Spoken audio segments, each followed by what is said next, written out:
Hello viewers, কেমন আছেন সকলে? আশা করছি ভালো আছেন, সেই সাথে আমিও ভালো আছি। আজকের পর্বে শেয়ার করব পটলের সবথেকে সহজ টেস্টি রেসিপি, যা গরম ভাতের সাথে খেতে দারুণ লাগে। আমার আজকের রেসিপি পটলের ভর্তা। তার জন্য আমি পটলগুলো ওপরের অংশটা একটু চেঁচে নিয়ে সরু সরু করে কেটে নিয়েছি, যাতে ভাজার সময় তাড়াতাড়ি সিদ্ধ হয়ে যায়।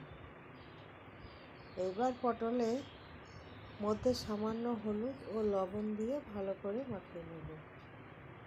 মাখিয়ে নিয়েছি, সাইডে রেখে দেব।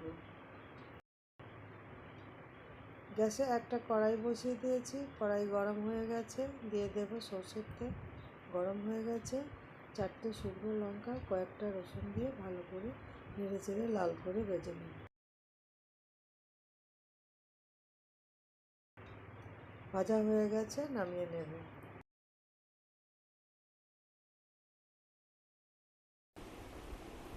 ওই তেলে নুন হলুদ মাখানো পটলগুলো ভালো করে ভেজে নেব।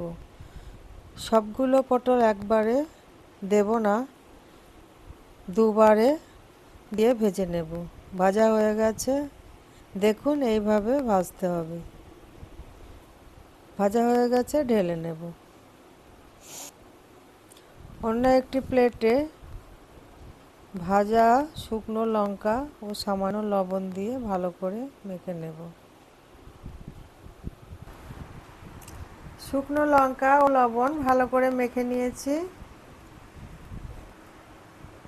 ভাজা রসুনগুলো দিয়ে ভালো করে মেখে নেব।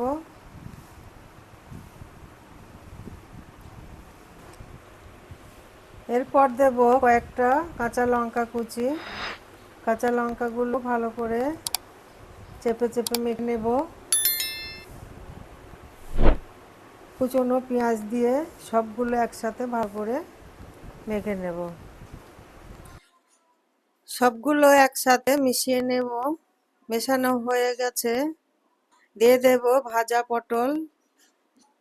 পটলগুলো ভালো করে মেখে নিতে হবে। দেখুন পটলগুলো ভালো করে মেখে নিয়েছি। সবশেষে একটু কাঁচা সরষের তেল দিয়ে ভালো করে মেখে নেব।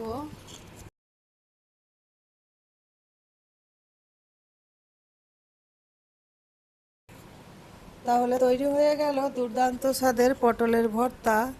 গরম গরম ভাতের সাথে খেতে দারুণ লাগে। বাড়িতে একবার হলেও বানিয়ে দেখবেন। আশা করছি ভিডিওটি ভালো লেগেছে। ভালো লাগলে ভিডিওটিতে একটা লাইক ও চ্যানেলটিতে একটা সাবস্ক্রাইব করে দেবেন। আজ তাহলে এই পর্যন্ত। ভালো থাকবেন, সুস্থ থাকবেন। খোদা হাফেজ।